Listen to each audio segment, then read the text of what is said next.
நீர் மெஸ்ஸியா, வாழும் கடவுளின் மகன்.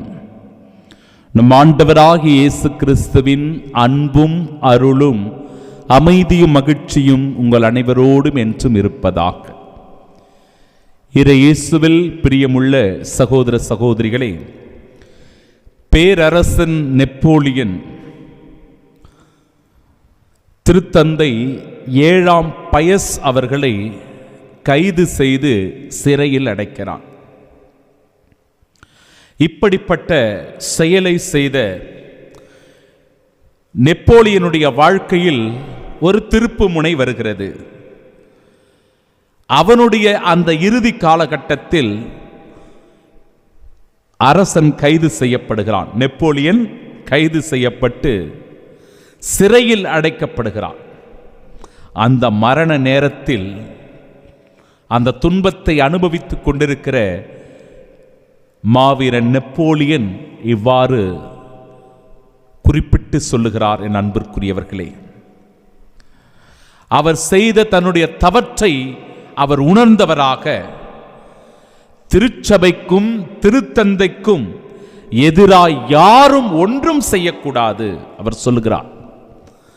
திருச்சபைக்கும் திருத்தந்தைக்கும் எதிராக யாரும் ஒன்றும் செய்யக்கூடாது, அது அதை செய்பவனுக்கே அழிவை கொண்டு வரும் என்று அவர் குறிப்பிடுகிறார். பிரியமானவர்களே, பேதுருவினுடைய தலைமை பீட விழாவினை சிறப்பித்துக் கொண்டாடுகிற இந்த நாளில் அவருடைய வாழ்க்கையில் 2 சிந்தனைகளை மையமாய் வைத்து நாம் பார்ப்போம். ஒன்று, கிறிஸ்துவின் துன்பங்களுக்கு அவர் ஓர் சாட்சியாயிருந்தார். அவருடைய துன்பங்களின் சாட்சியாக புனித பேதுரு திகழ்கிறார். ஏனென்றால் இயேசு ஆண்டவர் இந்த மானிட குலத்தின் மீட்புக்காக, இந்த மனிதருடைய பாவங்களின் கழுவாயாக மாறி பாரமான சிலுவையை சுமந்து பாடுபட்டு இரத்தம் சிந்தி அந்த கல்வாரி மலையை நோக்கி நடந்த அந்த துன்பகரமான பாதையில் உடன் பயணித்தவராக பேதுரு இருக்கிறார். இயேசுவின் துன்பங்களில் பங்கு கொண்டவர். அந்த கல்வாரி மலையில் இயேசு துடிதுடித்து இரத்தம் சிந்தி இறப்பதை கண்ணார கண்டவர். எனவே அந்த துன்பங்கள் நம் வாழ்விற்குரிய மாட்சி என்பதை உணர்வு பூர்வமாக அனுபவித்த சாட்சிதான் புனித பேதுரு.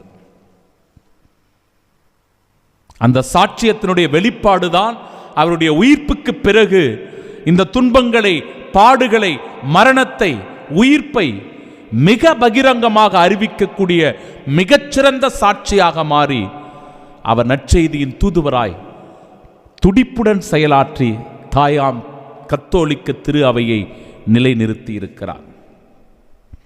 அதுபோலவே அவருடைய வாழ்க்கையினுடைய 2வது மிக முக்கிய சிந்தனை, வெளிப்படவிருக்கின்ற இறை மாட்சியில் பங்கு பெறுகின்ற பாக்கியம் பெற்றவராய் பேதுரு இருக்கிறார். வெளிப்பட போகிற மாட்சி என்பது உயிர்ப்பு, நிலை வாழ்வு, இறைவனோடு இருக்கின்ற பேரின்ப நிலை. இந்த மாட்சியில் பங்கு கொண்டவராக புனித பேதுரு திகழ்கிறார். அத்தகைய மாட்சிமை நிறைந்த வாழ்விற்கு நம் ஒவ்வொருவரையும் அழைத்து செல்லக்கூடிய ஒரு கருவியாய் இந்த உலகத்தில் செயலாற்றியவராக, செயல்பட்டு கொண்டிருக்கிறவராக புனித பேதுரு திகழ்கிறார். பிரியமானவர்களே, நாமும் கூட கத்தோலிக்க திரு அவையினுடைய இந்த நற்செய்தி பணியினை, இந்த இறையாட்சியின் பணியினை தொடர்ந்து இந்த உலகத்தில் நிறைவேற்ற ஒரு கருவியாய் செயல்பட வேண்டும். ஊதியத்திற்காக இல்லாமல் விருப்பத்தோடு பணி செய்கிறவர்களாய் இருக்க வேண்டும். பிறரை அடக்கி ஆளாமல் எல்லோரையும் அரவணைத்து செல்லுகிற முன்மாதிரியின் சாட்சிகளாக திகழ வேண்டும். இயேசுவினுடைய இந்த தலைமை பீட, பேதுருவினுடைய இந்த தலைமை பீட விழாவில் நீர் மெஸ்ஸியா, வாழும் கடவுளின் மகன் என்று பேதுரு உரைத்த அந்த நம்பிக்கையின் வார்த்தைகள் இயேசுவை மெஸ்ஸியாவாக, இந்த உலகத்தின் மீட்பராக அடையாளம் காட்டியது. பேதுருவும் அவருக்கு மிகச்சிறந்த ஒரு கடமையை, பொறுப்பை தருவதை பார்க்கிறோம். உன் பெயர் பாறை. அந்த பாறை என்பது உறுதியான நிலைப்பாட்டை குறிக்கிறது. வெப்பம், குளிர், பெரும் காற்று, மழை, சூறைக்காற்று எல்லாவற்றையும் தாங்கக்கூடிய சக்தி இந்த பாறைக்கு உண்டு. எந்த சூழ்நிலையிலும் ஒரே நிலையில் இருக்கக்கூடிய உறுதியான தன்மை கொண்டதாக இந்த பாறை இருக்கிறது. அதனால்தான் 2000 ஆண்டுகள் ஆன பிறகும் கூட இந்த தாயாம் கத்தோலிக்க திரு அவையை யாரும் ஒன்றும் செய்துவிட முடியவில்லை. இது உறுதியாய் நிலைத்து நிற்கிறது. ஆலமரத்தின் வேரை போல தொடர்ந்து அது விழுதுகளாய் முளைத்து கொண்டே இருக்கிறது. என் அன்பு சகோதர சகோதரிகளே, புனித பேதுருவினுடைய பெயரை ஆண்டவர் இயேசு கிறிஸ்து மாற்றுகிறார். இப்படி விவிலியத்தில் நிறைய பெயர்கள் மாற்றங்கள் நடைபெற்றிருப்பதை நாம் பார்ப்போம். ஆபிரகாம் என்று இருந்ததை ஆபிரகாம் என்று மாற்றுகிறார். யாக்கோபு இருந்த பெயரை இஸ்ரவேல் என்று மாற்றுவதை பார்க்கிறோம். அப்படியாக பேதுருவினுடைய பெயரை பாறையாக சொல்லுவதின் வழியாய் இந்த திருச்சபை உறுதியாய் இந்த உலகத்தில் நிலை பெற்றிருக்க போகிறது என்பதை அடையாளமாக எடுத்துச் சொல்லுகிறார். பேதுருவுக்கு கொடுக்கப்பட்ட ஒரு மிக பெரும் பாக்கியம் பாருங்க. அவர் எதையெல்லாம் அனுமதிக்கிறாரோ அவையெல்லாம் விண்ணுலகில் அனுமதிக்கப்படும். அவர் இந்த மண்ணுலகில் எதையெல்லாம் தடை செய்கிறாரோ விண்ணுலகிலும் தடை செய்யப்படும். எவ்வளவு பெரிய பாக்கியம் பாருங்க. அவருக்கு ஒரு மிக பெரும் ஆசீர்வாதத்தை கடவுள் அவருக்கு தந்திருக்கிறார். அவர் அனுமதிப்பது விண்ணுலகத்தில் அனுமதிக்கப்படும். அவர் இந்த மண்ணுலகில் தடை செய்வது விண்ணுலகத்தில் தடை செய்யப்படும். இந்த திருச்சபையை கட்டுவது யார்? கிறிஸ்து தான். கிறிஸ்து என்கிற மூளைக்கல் தான் இந்த திருச்சபையினுடைய அடிநாதமாக இருக்கிறது. அதில் ஒருபோதும் பாதாளத்தின் வாயில்கள் வெற்றி கொள்ளா என்பதை நாம் உறுதிபட விசுவசிக்க வேண்டும், புரிந்து கொள்ள வேண்டும். அன்பிற்குரியவர்களே, எத்தனையோ முறை இந்த தாயாம் கத்தோலிக்க திரு அவையினுடைய இறை விசுவாசத்திற்கும் நம்பிக்கைக்கும் பங்கம் விளைவிக்கும் வண்ணமாக ஆபத்துகள் நடந்திருக்கிறது, தீமைகள் நடந்திருக்கிறது, எதிரான போர்கள் நடந்திருக்கிறது. எல்லாவற்றிற்கும் கிறிஸ்து அடிநாதமாக இருந்து இந்த திரு அவையை உயிர்ப்புள்ள திரு அவையாக, உயிரோட்டமுள்ள திரு அவையாக செயலாற்றி கொண்டிருக்க வைத்திருக்கிறார்.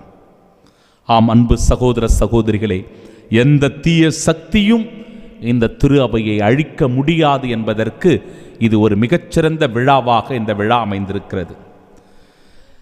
இந்த மறை உடலினுடைய உறுப்புகளாய், அதாவது இந்த கத்தோலிக்க திரு அவையினுடைய இந்த மறை உடலினுடைய உறுப்புகளாக நீங்களும் நானும் இருக்கிறோம். எனவே நம்மால் தான், நம்முடைய விசுவாசத்தினால் தான், நம்முடைய நம்பிக்கையினால் தான் திரு அவை உறுதி பெறுகிறது. சில நேரங்களில் நம்மிடத்தில் பலவீனங்கள் இருக்கலாம். பேதுருவிடத்தில் பலவீனங்கள் இருந்தது, அவர் மறுதலித்தார். திடீரென்று ஒரு வேகத்தோடு செயலாற்றுபவராக இருந்தார். ஏதாவது ஒன்று சொன்னா போதும் உடனடியாக அவர் சொல்லுவார். அப்படிப்பட்ட ஒரு ஆர்வக் கோளாறாக கூட இருந்திருக்கிறார். அப்படிப்பட்ட ஒரு மனிதனைத்தான் ஆண்டவர் பக்குவப்படுத்துகிறார், பண்படுத்துகிறார், திடப்படுத்துகிறார், உறுதி ஊட்டுகிறார். இந்த திருச்சபையினுடைய பாறையாக மாற்றி அவரை ஒரு உயிரோட்டமுள்ள கருவியாக பயன்படுத்துகிறார். என் அன்பு சகோதர சகோதரிகளே, நாமும் கூட மனமாற்றம் பெற வேண்டும். நம்முடைய தீமைகளிலிருந்து, தீய பழக்க வழக்கங்களிலிருந்து, தீய எண்ணங்களிலிருந்து விடுபட்டு எழ வேண்டும். பாறையாகிய கிறிஸ்துவை உறுதியாய் நாம் பற்றி கொள்ள வேண்டும். அதன் வழியாய் புனித பேதுருவைப் போல நீங்களும் நானும் கூட தாயாம் கத்தோலிக்க திரு அவையின் ஒரு சாட்சியாக இந்த உலகத்தில் வாழ முடியும். ஆமீன்.